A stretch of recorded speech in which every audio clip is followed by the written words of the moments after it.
Hello everyone, welcome to crack vision. আশা করছি তোমরা সকলে ভালো আছো, সুস্থ আছো। ফিজিক্যাল সায়েন্সের খুব ইম্পর্টেন্ট একটা চ্যাপ্টার এবং খুব বেসিক একটা চ্যাপ্টার, সেই চ্যাপ্টারটা আমরা আজকে পড়তে চলেছি। চ্যাপ্টারের নাম হচ্ছে পরিমাপ ও একক। ইম্পর্টেন্ট এই কারণেই, যতবার এএনএম জিএনএম পরীক্ষা হয়েছে প্রত্যেক বছরে একটা কোশ্চেন কিন্তু এই চ্যাপ্টার থেকে এসেছে এবং কিছু কিছু বছরে আমরা দেখেছি এই চ্যাপ্টার থেকে মাল্টিপল প্রশ্ন এসেছে।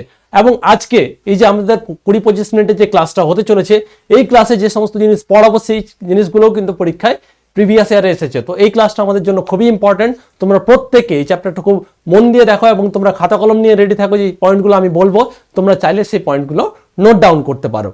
এবার দেখো, এই চ্যাপ্টারটা আরেকটা জিনিস, এই চ্যাপ্টারটা তোমাদের মনে রাখতে খুব সমস্যা হবে না। খুব সহজ জিনিস আছে। একটা জিনিস তোমরা যদি মনে রাখতে চাও এবং মনে রাখতে যদি পারো, তাহলে কিন্তু এই চ্যাপ্টারটা থেকে তোমরা পুরো যে সমস্ত প্রশ্নগুলো আসবে সেগুলো অ্যাটেম্প্ট করতে পারবে। এবং এই ক্লাসের মাধ্যমে আমি তোমাদের কথা দিতে চাই, এই ক্লাসে আমি যা পড়াবো তার বাইরে কিন্তু কিছু আসবে না। তো তোমাদের বলবো এই ক্লাসটা শুরু থেকে শেষ পর্যন্ত খুব মনোযোগ দিয়ে দেখো এবং নোটস নিজের বানাও, ঠিক আছে? তো দেখো, আমি এই চ্যাপ্টারটা শুরু করার আগে আমি তোমাদের এক দুটো এক্সাম্পল নিতে চাই, তারপরে সেই জিনিসগুলো তোমরা রিলেট করতে পারবে এই চ্যাপ্টারের সঙ্গে। মনে করো আমি তোমাকে বললাম যে এই বোতলটাতে ম্যাক্সিমাম কতটা জল মানে এটা ধারণ করতে পারবে। তো তোমরা বলবে যেহেতু এটা 1 লিটারের বোতল, তো ম্যাক্সিমাম এটা 1 লিটার জল ধারণ করতে পারবে। প্রথমে এক্সাম্পল বুঝতে পেরেছো। এবার দ্বিতীয় এক্সাম্পলে আসি। দ্বিতীয় এক্সাম্পলে আমি বললাম যে তুমি তোমার বাবা মাকে কতটা ভালোবাসো। তোমাদের উত্তর হবে কি, স্যার অনেকটা ভালোবাসি, ঠিক আছে, অনেক বেশি ভালোবাসি, বলে বোঝাতে পারবো না কতটা ভালোবাসি। তো যখন আমার এই দুটো প্রশ্ন ছিল যে বোতলে কতটা জল ধারণ করতে পারবে এবং তোমার বাবা মাকে কতটা ভালোবাসো, দুটো কোশ্চেনের উত্তরে কিন্তু কিছুটা ডিফারেন্স আছে। কিরকম ডিফারেন্স আছে? এখানে যখন আমরা বলছিলাম যে 1 লিটার জল এটা ধারণ করতে পারবে, তার মানে আমি একটা নির্দিষ্ট কোয়ান্টিটি কিন্তু এখানে আমি বলতে পারছি যে এটা 1 লিটারই ধারণ করতে পারবে। 2 লিটারের বোতল হলে 2 লিটার ধারণ করতে পারবে। কিন্তু আমি যখন বললাম যে তোমার বাবাকে বা তোমার মাকে তুমি কতটা ভালোবাসো, তখন উত্তরটা আমরা নির্দিষ্ট বলতে পারছি না যে 500, 1000, 1000, 2000, 5000, 1 লাখ। একটা ফিক্স কোয়ান্টিটি আমরা কিন্তু বলতে পারছি না, যেটা কিন্তু আমরা বোতলের ক্ষেত্রে পেরেছিলাম। তার মানে আমরা বুঝতে পারলাম যে এই পৃথিবীতে অনেক রাশি আছে, যে সমস্ত রাশিগুলো সবগুলো কিন্তু পরিমাপযোগ্য না। যেমন ভালোবাসা পরিমাপযোগ্য না। আমি একটা নির্দিষ্ট ভ্যালু দিয়ে আমি বোঝাতে পারবো না যে আমি আমার প্রিয়জনদের কতটা ভালোবাসি। কিন্তু কিছু কিছু রাশি এমনও আছে যে সেই রাশিগুলোকে নির্দিষ্ট একটা ভ্যালু, নির্দিষ্ট একটা পরিমাপ করে তাকে বোঝানো যাবে। যেমনটা আমাদের এক্সাম্পল ছিল 1 লিটার জল, বা হতে পারে 1 কেজি চিনি, বা হতে পারে 100টা বই, ঠিক আছে? তো এইভাবে আমরা আলাদা আলাদা কোয়ান্টিটি কিন্তু বলতে পারছি, কিন্তু প্রত্যেকটা ক্ষেত্রে কোয়ান্টিটি কিন্তু আমরা বলতে পারছি না। তো এখানে যে সমস্ত রাশিগুলো আমাদের কাছে আছে, সেই সমস্ত রাশিগুলো যেগুলো পরিমাপযোগ্য, যেগুলো আমরা পরিমাপ করতে পারবো, সেই সমস্ত রাশি আমাদের কি বলি, তাদের ভৌত রাশি বলি, ঠিক আছে? তো ভৌত রাশি কাকে বলা হয়? প্রকৃতিতে যা কিছু পরিমাপ করা যায় তাকে কি বলা হয়? ভৌত রাশি বলা হয়, ঠিক আছে, বা প্রাকৃতিক রাশি বলা হয়। যেমন এক্সাম্পল আমরা এখানে লিখেছি দৈর্ঘ্য, ভর, ঠিক আছে, দৈর্ঘ্য, ভর, সময়, ক্ষেত্রফল, আয়তন, বেগ, উষ্ণতা, ঘনত্ব, ঠিক আছে, ইত্যাদি ইত্যাদি। আরো অনেক অনেক রাশি আছে। আমরা পরে বল পড়বো, বেগ পড়বো, ত্বরণ পড়বো, সরণ পড়বো, ভরবেগ পড়বো। এই সমস্ত রাশি কি হচ্ছে? পরিমাপযোগ্য রাশি, অর্থাৎ ভৌত রাশি। কিন্তু কিছু কিছু রাশি আছে, যেমন আমি বললাম ভালোবাসা, আবেগ, ঠিক আছে, রাগ, এই সমস্ত জিনিস কি পরিমাপযোগ্য না, ঠিক আছে? তো যে সমস্ত রাশি পরিমাপযোগ্য তাদের কি বলে? উত্তর কিন্তু তোমাদের দিতে হবে। কি বলে বলো? ভৌত রাশি বলে। এখানে এই ক্লাসে আমি চেষ্টা করব তোমাদের যা যা আমি পড়াবো সঙ্গে সঙ্গে আমি তোমাদের মুখস্থ করিয়ে দেওয়ার চেষ্টা করব। বোঝানো এবং মুখস্থ করার দায়িত্ব আমাদের, কিন্তু তোমাদের যেটা করতে হবে ক্লাসগুলো মনোযোগ সহকারে দেখতে হবে। তো বলো, যে সমস্ত রাশি পরিমাপযোগ্য তাদের কি বলা হয়? ভৌত রাশি বলা হয়। এক্সাম্পল দাও, 2টো এক্সাম্পল বা 3টে এক্সাম্পল দাও। গুড, খুব ভালো। তোমরা যেমনটা বলছো দৈর্ঘ্য, ভর, ক্ষেত্রফল, আয়তন, বেগ, উষ্ণতা, এই সমস্ত কি হচ্ছে? ভৌত রাশি, ঠিক আছে? এবার এই ভৌত রাশিকে আমরা 2টি ভাগে ভাগ করতে পারি। কটি ভাগে ভাগ করতে পারি বলো? 2টি ভাগে ভাগ করতে পারি, ঠিক আছে? কি কি? একটা হচ্ছে স্কেলার রাশি, একটা হচ্ছে ভেক্টর রাশি। কি বললাম? একটা হচ্ছে স্কেলার রাশি আর একটা হচ্ছে ভেক্টর রাশি। গুড। এবার দেখো, স্কেলার রাশি এবং ভেক্টর রাশি বোঝানোর জন্য আমি আবার তোমাদের 2টো এক্সাম্পল দিতে চাই, ঠিক আছে? প্রথম এক্সাম্পল, যে আমি যেই ঘরটাতে এখন দাঁড়িয়ে আছি বা তোমরা যেই ঘরটাতে এখন বসে আছো, সেই ঘরটার টেম্পারেচার বা উষ্ণতা কতটা? তোমরা বলতে পারো যে স্যার আমার ঘরের যে টেম্পারেচার আছে that may be 25 degree or 30 degree or 35 degree. But কিন্তু তোমাদের যদি বলি যে তোমাকে যখন আমি বললাম যে আমি আর একটু এটা এক্সাম্পল একটু কমপ্লিট করে নিই, তারপর সেকেন্ড এক্সাম্পলে আসছি। যখন তুমি 30 ডিগ্রি বলছো, যখন 25 ডিগ্রি বলছো, বাট যখন তুমি 35 ডিগ্রি বলছো, তখন তুমি কি কোনো ডাইরেকশনের হেল্প নিচ্ছ তোমার এই কথাটা বোঝানোর জন্য আমাকে? কোনো ডাইরেকশনের হেল্প নিতে হচ্ছে না, তোমাকে তো বলতে হচ্ছে না যে স্যার এটা বাম দিকে কিংবা এটা ডান দিকে কিংবা এটা ওপরে কিংবা এটা নিচে কত 30 ডিগ্রি, না বলতে হচ্ছে না। তো যে সমস্ত রাশি বোঝানোর জন্য শুধুমাত্র মান বললেই হয়, যেমন 30 এটা একটা মান, কিন্তু যখন কিছু একটা মান বললেই হলো তখন বোঝানোর জন্য যখন মান দিয়ে শুধু বোঝানো হয় সেটাই কি বলি আমরা স্কেলার রাশি বলি। কিন্তু কিছু রাশি এমনও আছে যে সমস্ত বোঝানোর জন্য শুধুমাত্র যদি মান বলা হয়, অভিমুখ না বলা হয়, তাহলে সেটা কিন্তু একটা ইনকমপ্লিট সেন্স কাজ করবে। যেমন আমি তোমাদের একটা জিনিস দেখাচ্ছি, ধরো না আমার কাছে এটা আমার চেয়ার আছে, ঠিক আছে, আমি চেয়ারটাকে এদিকে টানলাম, আশা করছি চেয়ারটা দেখা যাচ্ছে, আমাকে একবার চেক করে নিতে দাও। ঠিক আছে, আমার চেয়ার দেখা যাচ্ছে, একটু একটু দেখা যাচ্ছে, এই যে দেখতে পাচ্ছ তোমরা। এই চেয়ারটাকে আমি বললাম যে এই চেয়ারটাকে তোমাদের সামনের দিকে, মানে সামনের দিকে মুভ করাতে হবে। ওকে, সামনের দিকে মুভ করাতে হবে। তো তোমরা কি করবে, এই চেয়ারটাকে তোমরা এইভাবে ঠেলবে সামনের দিকে। এখন আমি তোমাদের যদি বলে দিই যে এই চেয়ারটাকে না তোমাদের পেছনের দিকে নিয়ে আসতে হবে, তো তুমি কি করবে, এটাকে পেছনের দিকে টানবে। ইয়েস। এবার আমি যদি বলি যে এই যে চেয়ারটাকে এই দিকে নিয়ে যেতে হবে, ঠিক আছে, আমার ডান দিকে নিয়ে যেতে হবে, তাহলে তুমি কি করবে, এই দিকে বা এখান থেকে ধরে অ্যাকচুয়ালি তুমি বলটা এদিকে প্রয়োগ করবে, রাইট, এদিকে প্রয়োগ করছো। কিংবা আমি যদি বলি যে এই যে এই চেয়ারটাকে ক্যামেরার দিকে, তোমরা যে দিকে আছো ওই দিকে নিয়ে যেতে হবে আমাকে, তাহলে কি করবো, আমি এদিকে ঠেলবো। তো আমি যখন এই চেয়ারটা, একটাই চেয়ার কিন্তু, যখন আমি এটাকে বিভিন্ন দিকে যখন আমি মুভ করানোর চেষ্টা করছি, এই চেয়ারটাকে যখন আমি বিভিন্ন দিকে মুভ করানোর চেষ্টা করছি, তখন আমাকে কিন্তু যে আমার বলটা প্রয়োগ করতে হচ্ছে সেটা বিভিন্ন দিকে করতে হচ্ছে, রাইট, সেটা আমাকে বিভিন্ন দিকে করতে হচ্ছে। তাহলে যখন আমরা বলের কথা বলছি তখন আমাকে নির্দিষ্ট একটা দিক বেঁধে দিতে হচ্ছে, ঠিক আছে। এরকম অনেক রাশি আছে আমাদের কাছে, যে সমস্ত রাশিকে আমরা যখন বোঝাতে চাইবো তখন আমাদের মানও বলতে হবে, সঙ্গে সঙ্গে কিন্তু অভিমুখও বলতে হবে। তো যে সমস্ত ভৌত রাশির মান আর অভিমুখ দুই আছে তাদের কি বলা হয়, ভেক্টর রাশি বলা হয়। তাহলে বুঝতে পেরেছো। তাহলে বলো তো স্কেলার রাশি কি, স্কেলার রাশির ক্ষেত্রে শুধুমাত্র আমাদের কি চাই, মান চাই, রাইট। আর ভেক্টর রাশির ক্ষেত্রে মান আর অভিমুখ দুটোই চাই, রাইট, বুঝতে পেরে গেছো। এবার দেখো স্কেলার রাশি, আমি তোমাদের সবকিছু দেখাবো, আমার কাছে রাখা আছে, আমি তোমাদের ডেফিনেশন গুলো দেখিয়ে দেবো, ঠিক আছে।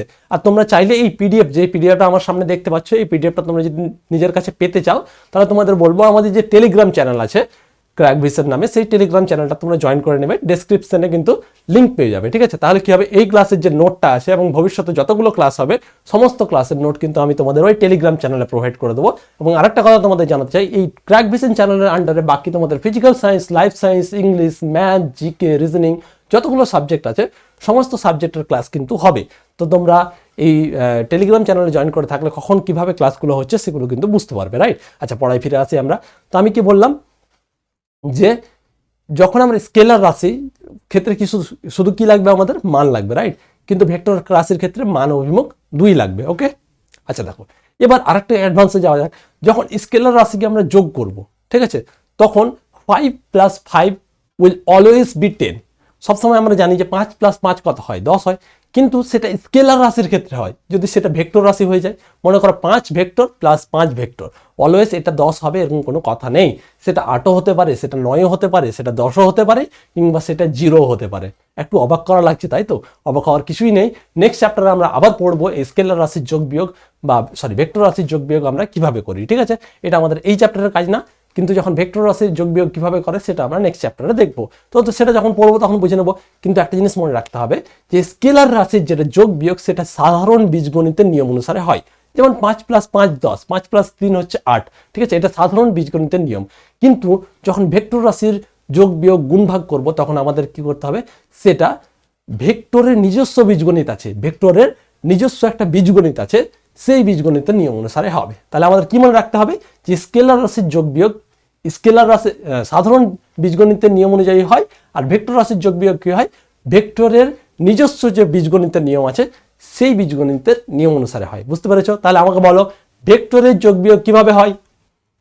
উত্তর হচ্ছে যে গুড, ভেরি গুড। তোমরা যারা উত্তর দিয়েছো তোমরা বলবে, ঠিক আছে, আমার সাথে সাথে আমি যখন যখন যে প্রশ্নটা তোমাদের জিজ্ঞেস করবো তখন তাহলে বলবে, তাহলে তোমাদের পড়াটা সঙ্গে সঙ্গে কিন্তু হয়ে যাচ্ছে, ঠিক আছে।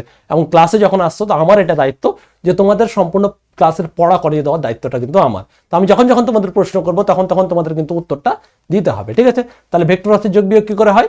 ভেক্টরের নিজস্ব বীজগণিতের নিয়ম অনুযায়ী হয়, ঠিক আছে।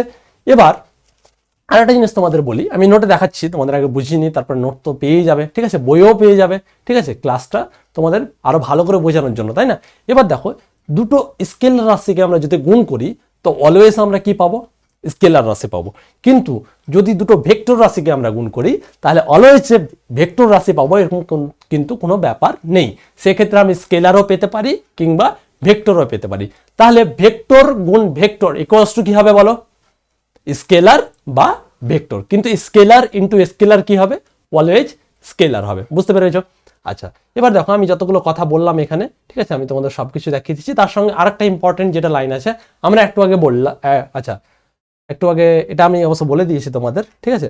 তাহলে আরেকবার দেখে নিচ্ছি, স্কেলার রাশি যে সমস্ত রাশির শুধুমাত্র মান আছে, অভিমুখ নেই বা নির্দিষ্ট কোনো অভিমুখ নেই, তাদের কি বলা হয়? স্কেলার রাশি বলা হয়। এবং তাদের যোগ বিয়োগ কি হয়? পাটিগণিতের যে সাধারণ যোগ বিয়োগের নিয়ম আছে সেই যোগ বিয়োগের নিয়ম অনুযায়ী হয়, ঠিক আছে। এখানে উদাহরণ কি কি? দৈর্ঘ্য, ভর, সময়, উষ্ণতা। যেমন আমি বললাম যে এখন থেকে 1 ঘন্টা পর তোমাদের লাইফ সায়েন্স ক্লাস হবে। তো আমি যখন বললাম 1 ঘন্টা পর, তার মানে আমি 1 ঘন্টা যখন আমি বোঝাতে চাইছি তখন আমাকে আগে পরে এইভাবে আমাকে বলতে হচ্ছে, ওপরের দিকে 1 ঘন্টা, নিচের দিকে 1 ঘন্টা, নির্দিষ্ট আমাকে ডাইরেকশন কিন্তু আমাকে দিতে হচ্ছে না। এবং আগে পরে ওটা ডাইরেকশন না, ওটা একটা সময়ের অবস্থানটা বোঝানোর জন্য যে পরে হবে না আগে হবে, ঠিক আছে, কিন্তু ওটা ডাইরেকশন না। ওকে, এবার দেখো যেমন দৈর্ঘ্য, ভর, সময়, উষ্ণতা, আরও অনেক এক্সাম্পল পাবো। যখন আমরা ধীরে ধীরে পড়বো এই এক্সাম্পলগুলো আমাদের কিন্তু বাড়তে যাবে, ঠিক আছে। আর যে সমস্ত রাশির মান অভিমুখ 2 আছে তাদের কি বলা হয়? ভেক্টর রাশি বলা হয়। আর এদের ভেক্টরের যোগের নিয়ম অনুসারে, এদের ভেক্টরের বীজগণিত আছে, সেই বীজগণিতের নিয়ম অনুসারে কি হয়? এই ভেক্টর রাশির যোগ বিয়োগ হয়। যেমন আমি একটা এক্সাম্পল তোমাদের বলেছিলাম বল। তোমরা এখন আপাতত মনে রাখো যে সরণ, ত্বরণ, বেগ এই সমস্ত কি ভেক্টর রাশি। তাহলে এই চারটা ভেক্টর রাশির আমরা এখনই মনে করব। তাহলে সরণ কি স্কেলার রাশি না ভেক্টর রাশি? ভেক্টর রাশি। ত্বরণ স্কেলার রাশি না ভেক্টর রাশি? ভেক্টর রাশি। বেগ স্কেলার রাশি না ভেক্টর রাশি? ভেক্টর রাশি, ঠিক আছে। আর বল স্কেলার রাশি না ভেক্টর রাশি? ভেক্টর রাশি। মনে থাকবে, ঠিক আছে। এবার একটা ইন্টারেস্টিং জিনিস তোমাদের বলি আমি, যে যেমন আমি একটু আগে কি বললাম, যদি মান আর অভিমুখ দুটোই থাকে তাহলে কি হবে? সেটা ভেক্টর রাশি হবে, তাই না? কিন্তু পৃথিবীতে এমন একটা রাশি এক্সিস্ট করে যেটার মান আর অভিমুখ দুই আছে, মানও আছে প্লাস অভিমুখও আছে, কিন্তু সেটা কি হচ্ছে? স্কেলার রাশি। উদাহরণটা কি হচ্ছে? তড়িৎ প্রবাহ মাত্রা। তো পরীক্ষায় এইভাবে প্রশ্ন আসতে পারে, নিম্নলিখিত কোনটির মান ও অভিমুখ থাকা সত্ত্বেও স্কেলার রাশি? উত্তর কি হবে বলো? তড়িৎ প্রবাহ মাত্রা, বা আমরা ইংলিশে যদি বলি তাহলে কারেন্ট, ঠিক আছে। তো কারেন্ট বা তড়িৎ প্রবাহ মাত্রা এমন একটা স্কেলার রাশি যার মান ও অভিমুখ 2 আছে। ভেরি গুড, ঠিক আছে। তাহলে এখানে দেখো একটা ইম্পর্টেন্ট লাইন লেখা আছে যেটা আমি এখন বললাম, যে তড়িৎ প্রবাহ মাত্রার মান ও অভিমুখ 2 থাকলেও কি হচ্ছে? এটা একটা স্কেলার রাশি। আর এটা লাইন আমরা আগে পড়ে নিয়েছি, মানুষের আবেগ, দুঃখ, ভালোবাসা, রাগ এই সমস্ত কিছু পরিমাপ করা যায় না, এই জন্য এগুলো ভৌত রাশিও নয়। এবার আমি তোমাদের একটা কথা বলছিলাম, স্কেলার ইন্টু স্কেলার কি হয় বলো তো? বলো, স্কেলার হয়, রাইট, গুড। আর ভেক্টর ইন্টু ভেক্টর কি হবে বলো? কি হবে? ভেক্টর হবে, রাইট না? গুড। স্কেলারও হতে পারে কিংবা ভেক্টর হতে পারে, ঠিক আছে। তো এটা এখানে লেখা আছে, দেখো এখানে যখন আমি পার্থক্যগুলো আমরা করিয়েছিলাম তো এখানে লেখা আছে, দেখো দুটো স্কেলার রাশি, দুটো গুণফল সর্বদা স্কেলার রাশি হবে, আর দুটো ভেক্টর রাশি গুণফল স্কেলার বা ভেক্টর 2 হতে পারে। ডিপেন্ডস, ওকে। কোনো ক্ষেত্রে স্কেলার হতে পারে, কোনো ক্ষেত্রে ভেক্টর হতে পারে, ওকে।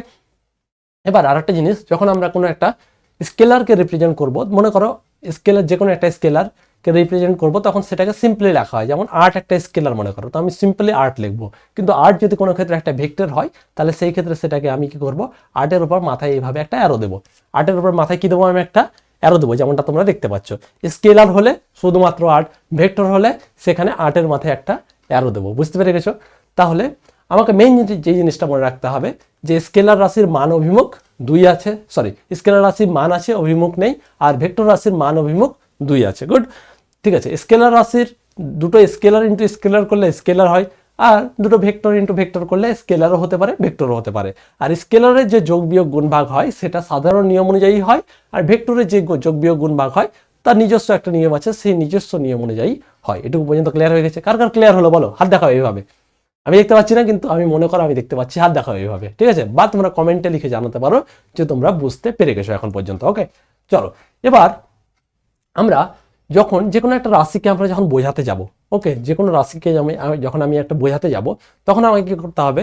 মনে করো আমি তোমাকে বললাম যে এই বোতলটা দেখছো, এটা বোতলে 1 পরিমাণ জল আছে। এটা কোনো সেন্স বানাচ্ছে? 1 কি? ইট মে বি লিটার, রাইট? এটা লিটার হতে পারে বা এটা অন্য কিছু হতে পারে, মনে করো 1 কেজিও হতে পারে, ওকে, তো যখন আমি বোঝাচ্ছি, আমি যদি একটা একক না বলি, আমি ধরো না তোমাকে বললাম যে তুমি মুদিখানার দোকানে যাবে, রামু কাকার দোকানে যাবে, আর রামু কাকাকে বলবে যে তুমি 5 আমাকে চিনি দাও। তো রামু কাকা কি বুঝবে যে কি চাইছে অ্যাকচুয়ালি ছেলেটা, 5 কেজি চাইছে, না 5 কুইন্টাল চাইছে, না 5টা ছোট ছোট চিনির দানা চাইছে, না 5 গ্রাম চাইছে। ঠিক আছে, এটা তো বুঝতে পারছো যে যে কিছু হতে পারে। তো যখন আমি কোনো কথা, আমি যখন আমার মনের ভাব প্রকাশ করতে চাইবো, তখন আমাকে সেই ভ্যালু, যে আমি 5 বললাম, 5-এর সঙ্গে সঙ্গে আমাকে কেজি বা গ্রাম বা কুইন্টাল, তার সঙ্গে সঙ্গে একটা একক ব্যবহার করাও কিন্তু খুব প্রয়োজন। আদারওয়াইজ যে আমাদের যে মনের ভাবটা আছে সেটা ঠিকঠাকভাবে পূরণ হবে না, রাইট? তো যখন আমরা যে কোনো একটা ভৌত রাশিকে যখন আমরা প্রকাশ করতে চাইবো, যখন আমরা মানুষকে বোঝাতে চাইবো, তখন আমাদের কি করতে হবে, তার যে ভৌত রাশিটা আছে তার মানের সাথে সাথে আমাকে একটা একক বের করতে হবে। তার মানে যখন আমি একটা কোয়ান্টিটি যখন বোঝাতে চাইবো, যখন কোনো একটা কোয়ান্টিটি বোঝাতে চাইবো, তখন আমাকে কি করতে হবে, একটা ভ্যালু তো লাগবেই। তখন আমাকে একটা ভ্যালু লাগবে, প্লাস আমাকে একটা ইউনিটও লাগবে, তার মানে একটা মান লাগবে আর একটা একক লাগবে। ঠিক আছে, তো ভৌত রাশি, প্রত্যেকটা ভৌত রাশির একটা একক হওয়া অবশ্যই জরুরি, আদারওয়াইজ এটা ঠিকভাবে বোধগম্য হবে না। ঠিক আছে, কেন এককের প্রয়োজনীয়তা, এখানে অনেক কিছু লেখা আছে কেন প্রয়োজন, এটা তোমরা পড়ে নিতে পারো যখন পিডিএফটা পাবে। দেখো, এককের প্রয়োজনীয়তা কেন, বিভিন্ন রাশির সঠিকভাবে পরিমাপ করা আর বোধগম্য প্রকাশ করার জন্য, সঠিক অ্যাকচুয়ালি কতটা প্রয়োজন এবং ঠিকঠাক যেন বোঝা যায়, সেই জন্য আমাদের কি এই যে এককের প্রয়োজন আছে। তাছাড়া স্বাতন্ত্র বোঝানোর জন্য 10 গ্রাম না 10 মিটার, এই সমস্ত কিছু দুটো আলাদা আলাদা, সেটা বোঝানোর জন্য আমাদের এককটা কিন্তু ব্যবহার করার প্রয়োজন। এবং দুটো ভৌত রাশির মধ্যে সম্পর্ক স্থাপন, যেমন আমি তোমাদের যদি বলি 1 কেজি কষ্ট কত হয়, 1 কেজি কষ্ট 1000 গ্রাম হয়। তো আমি কেজি আর গ্রাম যদি না বুঝি, তাহলে এদের মধ্যে সম্পর্ক স্থাপন করা পসিবল হবে না। তো সম্পর্ক স্থাপন করার জন্য, বোধগম্য করার জন্য, স্বতন্ত্রতার জন্য আমাদের একক খুবই প্রয়োজনীয়। ঠিক আছে, মনে রাখবে। চলো, এবার দেখো, এই যে আমরা যখন একক যখন আমরা নির্ণয় করতে গিয়েছি, তখন আমরা দেখেছি যে এখানে প্রত্যেকটা ভৌত রাশির এককের ক্ষেত্রে আমাদের দুই প্রকার একক পাওয়া যায়। ঠিক আছে, বিভিন্ন রাশির ক্ষেত্রে বিভিন্ন হয়। ঠিক আছে, কারো ক্ষেত্রে প্রাথমিক হয়, কারো ক্ষেত্রে লব্ধ হয়। তো প্রাথমিক আমাদের কাছে 60টা, আমাকে বলো কটা? 60টা আমাদের কাছে প্রাথমিক ভৌত রাশি আছে। কটা প্রাথমিক ভৌত রাশি আছে আমাদের কাছে? টোটাল 60টা প্রাথমিক ভৌত রাশি আছে। তার মধ্যে তোমাদের 3টা আমি এখনই বলছি, 4টা একটু পরে দেখাচ্ছি। ঠিক আছে, 3টে কি কি? দৈর্ঘ্য, ভর, সময়। তো 3টা এখন মুখস্থ করো, একটু পরে আবার 4টা মুখস্থ করবো, তো টোটাল 7টা হয়ে যাবে। তো প্রাথমিক ভৌত রাশি আমাদের কাছে কটা আছে বলো? খুবই ইম্পর্টেন্ট, কিন্তু পরীক্ষা প্রশ্ন আসতে পারে, নিম্নলিখিতগুলি কোনটি প্রাথমিক ভৌত রাশি নয়? ঠিক আছে, বা কোনটি প্রাথমিক ভৌত রাশি নয়? তাহলে আমাকে ওই 60টা বাদ দিয়ে যেগুলো হবে সেগুলো প্রাথমিক ভৌত রাশি না। তো প্রাথমিক ভৌত রাশি আমাদের কাছে টোটাল 7টা আছে, তার মধ্যে 3টে হচ্ছে দৈর্ঘ্য, ভর, সময়। বাকি 4টা আমি 5 মিনিট পরে বলছি। তো এই টোটাল 60টা যে প্রাথমিক ভৌত রাশি আছে, এই 60টাকে ছাড়া বাকি যতগুলো রাশি আছে সেগুলোকে কি বলবো আমরা? সেগুলোকে আমরা লব্ধ বলবো। সেগুলোকে আমরা কি বলবো? লব্ধ বলবো। ঠিক আছে, তো এখানে দেখো ডেফিনেশন লেখা আছে, তোমরা দেখতে পাবে। যে ভৌত রাশিগুলি একক পরস্পরের উপর নির্ভরশীল নয়, আর যে রাশিগুলি এককের সাহায্যে অন্যান্য রাশির একক গঠন করা যায়, তাদের কি বলা হয়? দৈর্ঘ্য, ভর। তাদের কি বলা হয়? প্রাথমিক একক বলা হয়। আমি তোমাদের বোঝাচ্ছি, এই যে টোটাল এরা 7টা ইন্ডিপেন্ডেন্ট, এদের এককের জন্য অন্য কারো এককের ওপর ডিপেন্ড করতে হবে না। এই 7 জন কি একাই 100। ঠিক আছে, আর এদের নিয়েই বাকি যতগুলো আছে, বাকি যতগুলো একক আছে সবগুলো একক এই 7 জনকে নিয়েই গঠিত হয়। কেউ 2 জনকে নিয়ে গঠিত হয়, কেউ 3 জন, কেউ 4 জন, কিন্তু কাদের মধ্যে থেকে? এই 7 জনের মধ্যে থেকে। ঠিক আছে, তাহলে যে প্রাথমিক এককগুলো আছে তারা নিজেই স্বতন্ত্র, তাদের জন্য, তাদের এককের জন্য অন্য কারোর উপর নির্ভরশীল হতে হবে বলো? নির্ভরশীল হতে হবে না, এটাই কথা এখানে লেখা আছে। আর ওদের নিয়ে কি হবে? বাকিরা একক গঠন করে, রাইট? আর লব্ধ এককগুলো যেগুলো আছে সেগুলো কি হচ্ছে? যে এরা এক বা একাধিক যে মৌলিক এককগুলো ছিল তাদের নিয়ে গঠিত হয়। ঠিক আছে, তাদের নিয়ে গঠিত হয়। এবার আমি এখানে এক্সাম্পল কি কি দেখতে পাচ্ছ তোমরা? বেগ, ঘনত্ব, চাপ। তাহলে 60টা আছে প্রাথমিক, মুদ্রা কথা হচ্ছে 60টা হচ্ছে প্রাথমিক, 60টা বাদে যতগুলো আছে সবগুলো কি? লব্ধ। লব্ধ কি করে গঠিত হয়? প্রাথমিকদের নিয়ে গঠিত হয়। ঠিক আছে, তোমাদের আমি একটা এক্সাম্পল দেখাচ্ছি। যেমন আমরা এখানে বললাম বেগ হচ্ছে কি? হচ্ছে একটা লব্ধ একক। তো এখন বেগের যখন তোমরা ফর্মুলা দেখবে, তোমরা অনেকে হয়তো জানো, অনেকে জানো না। যারা জানো না তারা এখন দেখে নাও, আর যারা জানো তারা তো জানোই, যারা জানো না তারা নেক্সট চ্যাপ্টারে জেনে যাবে। ঠিক আছে, তো বেগ ইকুয়ালস টু কি হয়? স্মরণ বাই সময় হয়। তো যখন আমরা বেগের একক নির্ণয় করি, তখন আমাদের স্মরণের একক নির্ণয় করতে হয় আর সময়ের একক নির্ণয় করতে হয়। তো যেটা স্মরণ ওটা অ্যাকচুয়ালি একটা দৈর্ঘ্য, যারা জানো তারা বুঝতে পারছো, যারা জানো না তাহলে তোমরা এখন আপাতত মেনে নাও। তো স্মরণ কি হচ্ছে একটা দৈর্ঘ্য, আর যেটা সময় ওটা হচ্ছে সময়। তো যখন আমি বেগের একক নির্ণয় করতে যাচ্ছি তখন আমাকে দুজনের ওপরে ডিপেন্ড করতে হচ্ছে। কার কার ওপরে ডিপেন্ড করতে হচ্ছে? এক দৈর্ঘ্যের ওপরে আর একটা হচ্ছে সময়ের ওপরে। ওই জন্যই বেগকে আমরা কি বলছি? লব্ধ একক বলছি, ঠিক আছে? ওই জন্য বেগকে আমরা কি বলছি? লব্ধ একক বলছি। বোঝা গেছে? তাহলে আমাদের কাছে টোটাল কটা প্রাথমিক একক আছে? 7টা প্রাথমিক একক আছে। Very good. 7টার মধ্যে আমাকে 3টে আপাতত বলো। ভর, দৈর্ঘ্য, সময়। ভর, দৈর্ঘ্য, সময়, ঠিক আছে? আর এই 7টা বাদ দিয়ে, এই যে 7টা আমরা জানি বা আমরা 3টে জানি 4টা জেনে যাব, যে 7টা জানি, এই 7টা বাদ দিয়ে বাকি যতগুলো একক আছে সেগুলো কি হচ্ছে? লব্ধ একক, রাইট? এবার এই 7টা একক কি কি একবার দেখে নিই আমরা, ঠিক আছে? এখানে আমি পরে আসছি। এই 7টা একক মুখস্থ করবো, ঠিক আছে? তোমরা এখানে দেখতে পাচ্ছ 3টে তোমরা জানো, দৈর্ঘ্য, ভর, সময়। 4 নম্বর হচ্ছে তড়িৎ প্রবাহ মাত্রা। 4 নম্বর কি? তাহলে কি কি হলো? দৈর্ঘ্য, ভর, সময়, তড়িৎ প্রবাহ মাত্রা, ঠিক আছে? 5 নম্বর হচ্ছে উষ্ণতা। দৈর্ঘ্য, ভর, সময়, তড়িৎ প্রবাহ মাত্রা, উষ্ণতা। আমার সঙ্গে সঙ্গে বলবে কিন্তু, দৈর্ঘ্য, ভর, সময়, তড়িৎ প্রবাহ মাত্রা, উষ্ণতা। 5 নম্বর হচ্ছে দীপন প্রাবল্য, বা এখানে লেখা আছে আলোক দীপ্তি। কোনো কোনো বইয়ে আলোক দীপ্তি লেখা থাকে, কোনো কোনো বইয়ে দীপন প্রাবল্য লেখা থাকে, ঠিক আছে? লিউমিনাস ইন্টেন্সিটি যেটা ইংলিশে। তো আমাদের কি কি হলো? দৈর্ঘ্য, ভর, সময়, তারপর হচ্ছে তড়িৎ প্রবাহ মাত্রা, আর উষ্ণতা, আর হচ্ছে আলোক দীপ্তি বা দীপন প্রাবল্য। ওকে। আর 7 নম্বর যেটা হচ্ছে পদার্থের পরিমাপ। তো 7টা আমাকে আমার সঙ্গে সঙ্গে বলবে। দৈর্ঘ্য বলছো? গুড। দৈর্ঘ্য, ভর, সময়, তড়িৎ প্রবাহ মাত্রা, তারপর আমরা কি পড়লাম? উষ্ণতা, তারপর পড়লাম দীপন প্রাবল্য বা আলোক দীপ্তি, আর 7 নম্বর হচ্ছে পদার্থের পরিমাণ। বুঝতে পেরেছো? তো এই 7টা হচ্ছে প্রাথমিক একক, আর এই 7টা বাদ দিয়ে যতগুলো একক আছে সবগুলো কি হচ্ছে? লব্ধ একক। বোঝা গেছে? আর যে প্রাথমিক এককগুলো আছে তারা নিজের একক গঠন করার জন্য অন্য কারোর উপর ডিপেন্ডেন্ট না, ঠিক আছে? আর তাদের নিয়ে কি হয়? বাকি এককরা গঠিত হয়। অর্থাৎ লব্ধ একক কাদের নিয়ে গঠিত হয়? সেই প্রাথমিক এককদের নিয়েই গঠিত হয়। এই জিনিসটুকু আমাদের মনে রাখতে হবে, ঠিক আছে? চলো এবারে একটু যাই। এবার কি হচ্ছে, একটা জিনিস বলো, ধরো না তোমাদের অনেকে গ্রাম থেকে আছো, অনেকে শহরে আছো, ঠিক আছে? তোমরা যেমন এটা অনেকে রিলেট করতে পারবে, গ্রামে বিভিন্ন ইউনিট নিজেদের মধ্যে চলে, ঠিক আছে? যখন আমরা দেখি, আমি নিজে যেহেতু গ্রাম থেকে, আমি দেখেছি আমাদের গ্রামে যখন ধান চাষ করা হয়, ধান পরিমাপ করার জন্য আগে কি করা হতো? কি একটা কাঠের একটা, তোমরা অনেকে রিলেট করতে পারবে, যারা রিলেট করতে পারছো তোমরা কমেন্টে জানাবে, ঠিক আছে? কাঠের একটা কাঠা বলা হতো, সেই কাঠা দিয়ে ধানটা পরিমাপ করা হতো, ঠিক আছে? এবার মনে করো ওখানে 10 কাঠা দিয়ে তুমি ধান কারো কাছে নিয়েছো। এবার ওই ধানটা তুমি যদি কাউকে দিতে চাও তো 10 কাঠাই দিবে, ঠিক আছে? তো এবার মনে করো কোনো বাইরে থেকে একটা লোক এসছে, গ্রামের না, সে হয়তো শহরের লোক, সে কাঠা জিনিসটা কি সেটা বুঝেই না। এবার তুমি ওকে মনে করো, তুমি ওকে 10 কাঠা বললে যে তোমার মনে করো আমি শহরে থাকছি, ঠিক আছে? আমার বাবা কারো কাছে 10 কাঠা ধান ধার নিয়েছিল, ঠিক আছে? এবার আমি যখন বাড়ি গেলাম তো ওই লোকটা আমাকে এসে বলছে, তোমার বাবা আমার কাছে 10 কাঠা ধান নিয়েছিল, সেই ধানটা আমাকে ঘুরিয়ে দাও, ঠিক আছে? এবার আমি যদি নাই বুঝি যে ওই কাঠা জিনিসটা কি, কাঠা মানে কেজি না গ্রাম না কুইন্টাল, আমি যদি সেটা নাই বুঝি, তাহলে আমি কি লোকটাকে ঠিকঠাক করে আমি ঘুরিয়ে দিতে পারবো? তোমরা বলবে যে না, সম্ভব না, সেটা আমাকে আগে জানতে হবে, ঠিক আছে? তো এরকম প্রবলেম হয়েছিল। মনে করো যে কোনো একটা দেশে যে ইউনিট সিস্টেম ওরা ব্যবহার করছে, ঠিক আছে, ওই ইউনিট সিস্টেমটা অন্য দেশে ব্যবহার হচ্ছে না, ওরা নিজস্ব ইউনিট সিস্টেম ব্যবহার করছে।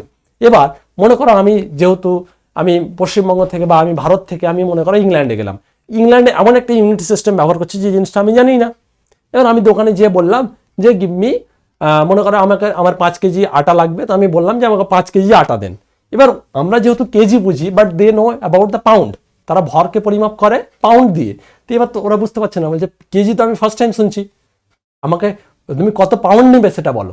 তো এবার দেখা গেলো যখন আমরা দেখছি যে এখানে একটা মানে প্রবলেম হচ্ছে, যখন ভারতের লোক ইংল্যান্ডে যাচ্ছে বা অন্য কোনো দেশে যাচ্ছে, তখন কি হচ্ছে, সেখানকার ইউনিট সিস্টেমের সঙ্গে ঠিকভাবে মানিয়ে নিতে পারছে না। ওই জন্য আগে বিভিন্ন ইউনিট সিস্টেম প্রচলিত ছিল, যেমন তোমাদের আমি বলি, আগে সিজিএস ছিল, এফপিএস ছিল, এমকেএস ছিল, কিন্তু পরে থেকে আমরা এই যে সিজিএসটা এমকেএসকে আমরা চেঞ্জ করে এসআই সিস্টেম করলাম, এবং বললাম যে এই এসআই সিস্টেমটা কি আছে, এই এসআই সিস্টেমটা প্রত্যেকটা দেশে এটা লাগু করে দেওয়া হবে, ঠিক আছে? বা প্রত্যেকটা দেশ তারা যদি নিজস্ব ইউনিট সিস্টেম ব্যবহার করতে চায় স্যার তারা করতে পারে, কিন্তু তারাকে এসআই সিস্টেমটাকেও ব্যবহার করতে হবে, ঠিক আছে? এবার কি হবে, এসআই সিস্টেম মনে করো ধরে নাও 1 কেজি ইকুয়ালস টু 2 পাউন্ড, ঠিক আছে?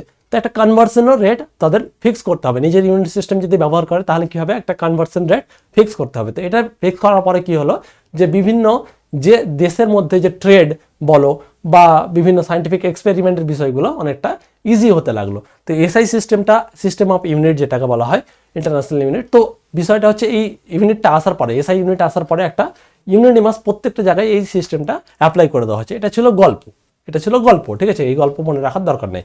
এবার পড়ায় এসো, ঠিক আছে। তো দেখো সিজিএস সিস্টেম মেনলি আমরা যেটা পড়ি সেটা হচ্ছে সিজিএস পড়ি অ্যান্ড এসআই পড়ি। ওকে, তো দেখো সিজিএস দৈর্ঘ্যের যদি সিজিএস একক, এখানে সিজিএস একক লেখা আছে, ঠিক আছে, সরি সিজিএস একক লেখা আছে। তো এখানে দৈর্ঘ্যের সিজিএস একক কি, দৈর্ঘ্যের সিজিএস একক হচ্ছে সেন্টিমিটার। ওকে, ভরের সিজিএস একক কি, ভরের সিজিএস একক হচ্ছে গ্রাম। আর সময় সিজিএস একক কি, সময়ের সিজিএস একক হচ্ছে সেকেন্ড। তো C for centimetre, G for gram, S for second. Okay, এটুকু মনে রাখবা, বাকি আরও আসবে, আমরা পরে পড়বো, ঠিক আছে। এবার এখান থেকে অনেক কোশ্চেন এসছে যে বলের এসআই একক কি, এটা প্রিভিয়াস ইয়ারের কোশ্চেন, বলের এসআই একক কি, ঠিক আছে। বা আরেকটা প্রিভিয়াস ইয়ার কোশ্চেন ছিল যে নিম্নলিখিত কোনটি ভেক্টর রাশি, সেটা অনেক কিছু দেওয়া ছিল, সেখানে উত্তর হবে ওজন। তোমরা আরেকটা জিনিস আপাতত মনে রাখতে পারো, এটা আমি তোমাদের আবার পরে পড়াবো, যে এখানে আমি লিখে দিচ্ছি ওজন যেটা আছে, ভর হচ্ছে স্কেলার রাশি, যেটা ভর আছে সেটা কি বলো, সেটা হচ্ছে স্কেলার রাশি,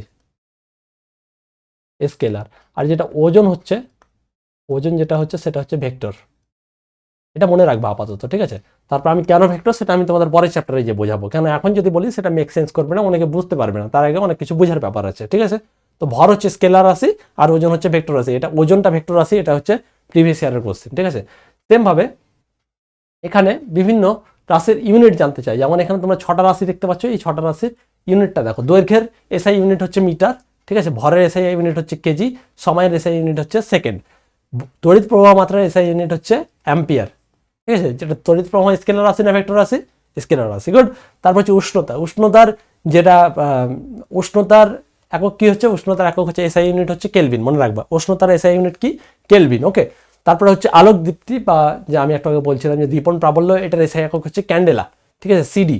আর যেটা তড়িৎ প্রবাহ মাত্রা, তড়িতের পরিমাণ, পদার্থের পরিমাণ আছে, এটার হচ্ছে এসআই একক হচ্ছে মোল। তাহলে এই এককটি অ্যাটলিস্ট আমরা মনে রাখবো। এরপরে আমি অনেক একক তোমাদের দিয়ে দিয়েছি, আর এখানে কিছু লব্ধ একক দেখিয়েছি, যেমন আয়তনের একক সেন্টিমিটার কিউব, এগুলো মুখস্থ করবে। যেমন এটা কিন্তু প্রিভিয়াস ইয়ার এসেছিল, বলের, এটা প্রিভিয়াস ইয়ার কোশ্চেন, ঠিক আছে, পিআই কিউ মানে প্রিভিয়াস ইয়ার কোশ্চেন। ওকে, বলের এসআই একক কি, নিউটন, ঠিক আছে। কার্যের এসআই একক কি, জুল।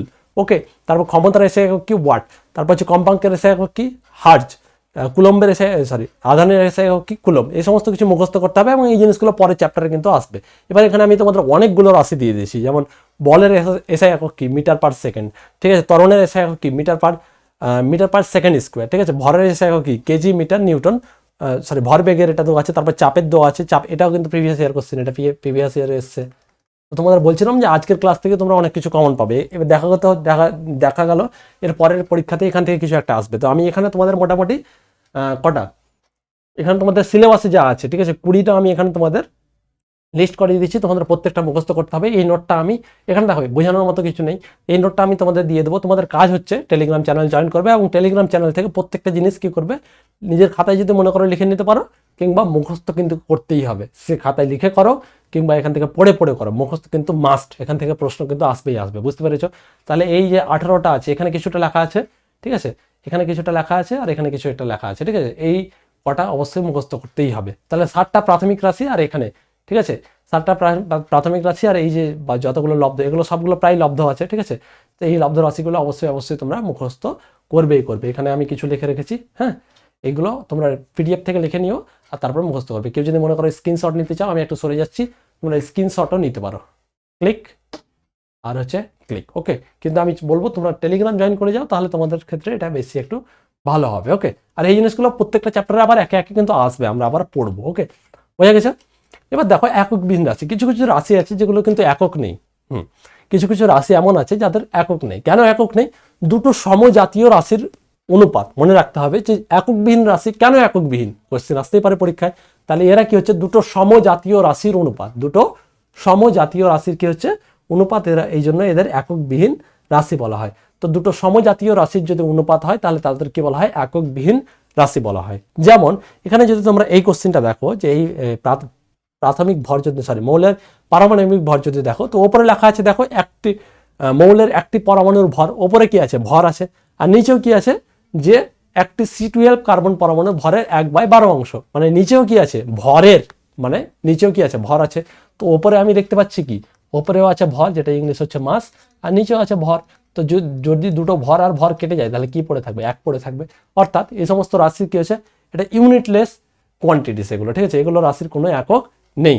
তো কিছু কিছু রাশি আমাদের এরকমও আছে যারা হচ্ছে ইউনিটলেস রাশি। কেন, কারণটা ইম্পর্টেন্ট, কারণ হচ্ছে দুটো সমজাতীয় রাশির অনুপাত, দুটো সমজাতীয় রাশির অনুপাত, ঠিক আছে। আর এখানে কি দেখতে পাচ্ছ যে আরেকটা জিনিস আছে, যেমন এখানে আরেকটা এক্সাম্পল আমরা দিয়েছি, ঠিক আছে, দুটো ভরের অনুপাতের জন্য কি হচ্ছে এটা কোনো একক নেই। সেম ভাবে এটা দেখো আপেক্ষিক গুরুত্ব যেটা আছে সেটাও দুটো ভরের অনুপাত হওয়ার কারণে এটাও কিন্তু একটা এককবিহীন রাশি। তো তোমাদের এক কারণটা মনে রাখতে হবে যে দুটো সমজাতীয় রাশির অনুপাত, দুটো ভরের অনুপাত, দুটোই হয়তো দৈর্ঘ্যের অনুপাত, দুটোই হয়তো আয়তনের অনুপাত, এরকম হতে পারে, ঠিক আছে।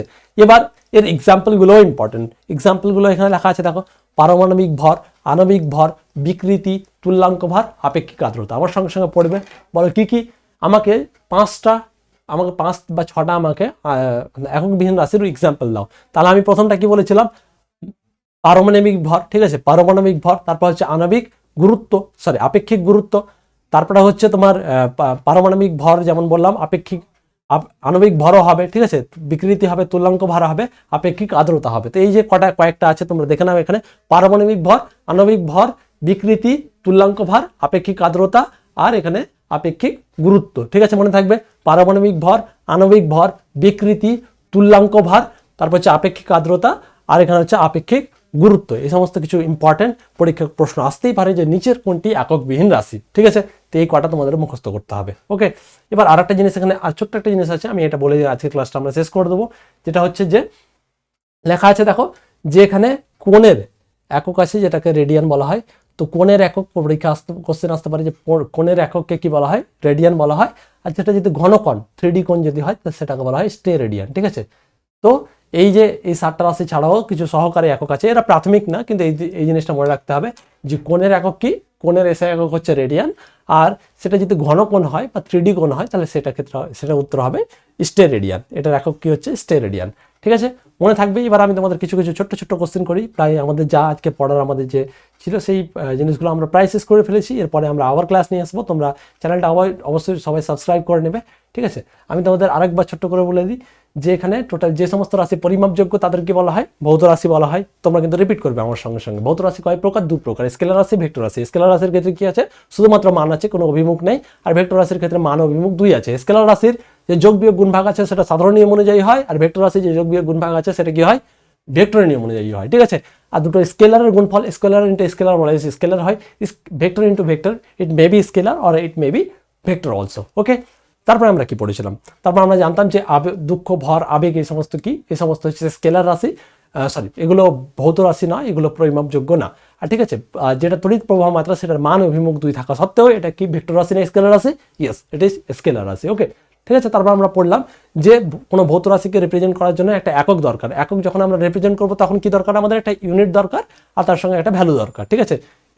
ইউনিট মানে হচ্ছে একক। একক কয় ধরনের হতে পারে, 2 ধরনের হতে পারে, একটা হচ্ছে মৌলিক একক আর একটা হচ্ছে লব্ধ একক। মৌলিক একক কটা আছে এখানে পৃথিবীতে, টোটাল 7টা আছে। কি কি, দৈর্ঘ্য, ভর, সময়, তড়িৎ প্রবাহ মাত্রা, উষ্ণতা। তারপর কি ছিল, দীপন প্রাবল্য বা আলোক দীপ্তি, আর 7 নম্বর ছিল মৌলের পরিমাণ। এই 7টা ছাড়া যতগুলো রাশি আছে সবগুলো রাশির কি হচ্ছে, সেগুলো কি বলা হয়, লব্ধ একক বলা হয় বা লব্ধ রাশি বলা হয়, ঠিক আছে, এটুকু মনে আছে। এবার দেখো এরপরে আমরা কি পড়লাম, এরপরে আমরা বিভিন্ন একক তোমাদের দেখালাম যে এই সমস্ত এককগুলো তোমাদের মনে রাখতে হবে, মুখস্থ করতে হবে। আর তারপর আর একটা জিনিস বললাম যে কোণের যেটা একক হচ্ছে সেটা হচ্ছে রেডিয়ান, আর যেটা ঘনকোণ আছে সেটার একক হচ্ছে স্টেরেডিয়ান, ওকে। আর লাস্টে যেটা আমরা পড়লাম এককবিহীন রাশি, কেন এককবিহীন, বিকজ এটা দুটো সমজাতীয় রাশির অনুপাত ওই জন্য। আর লাস্টে যেটা আমরা পড়লাম যে কয়েকটা এক্সাম্পল অফ এককবিহীন রাশি, তাহলে এককবিহীন রাশির এক্সাম্পল কি হবে বলো, আণবিক ভর, পারমাণবিক ভর, আপেক্ষিক গুরুত্ব, আপেক্ষিক ঘনত্ব, ঠিক আছে, বিকৃতি, তুল্যাঙ্ক ভার, এই সমস্ত কিছু হলো আমাদের এককবিহীন রাশির এক্সাম্পল। তো টোটাল আজকে ক্লাসে আমরা যেটুকু পড়লাম সেটা আমি তোমাদের কুইক একটা রিভিশনের মাধ্যমে রিভিশন করে দিলাম। তোমরা এই জিনিসগুলো খুব ভালো করে পড়ো। তো এই ক্লাসের নোটটা তোমরা অবশ্যই টেলিগ্রাম থেকে ডাউনলোড করো এবং বাড়িতে বারবার প্র্যাকটিস করো, কারণ এখান থেকে একটা প্রশ্ন কিন্তু আসার চান্স খুব বেশি আছে। এবং তোমাদের যেমনটা বললাম, তোমরা টেলিগ্রাম চ্যানেল জয়েন করে নেবে। তোমরা ইউটিউব চ্যানেলে যারা ফার্স্ট টাইম দেখছো, ঠিক আছে, তোমরা অবশ্যই সাবস্ক্রাইব করবে, ক্লাসটা অবশ্যই যদি ভালো লাগে তাহলে লাইক করবে, কেমন লাগছে সেটা তোমরা কমেন্টে জানাবে, বা তোমাদের যদি আরও কিছু প্রয়োজন হয়, কিছু বুঝতে না পারো সেটাও কমেন্ট করে জানাতে পারো, আমি তোমাদের প্রত্যেকটা কমেন্টের রিপ্লাই দেওয়ার জন্য এখানে কিন্তু রেডি আছি অলওয়েজ। ওকে, তো ঠিক আছে, সবাই ভালো থাকো, সুস্থ থাকো, দেখা হবে আবার পরের ক্লাসে। ততক্ষণ পর্যন্ত তোমরা কিন্তু খুব ভালো করে পড়াশোনা করবে অবশ্যই, ঠিক আছে, আর অবশ্যই কমেন্ট করে জানাবে ক্লাসটা কেমন হয়েছে। ঠিক আছে, টাটা, বাই বাই, দেখা হবে আবার পরের ক্লাসে।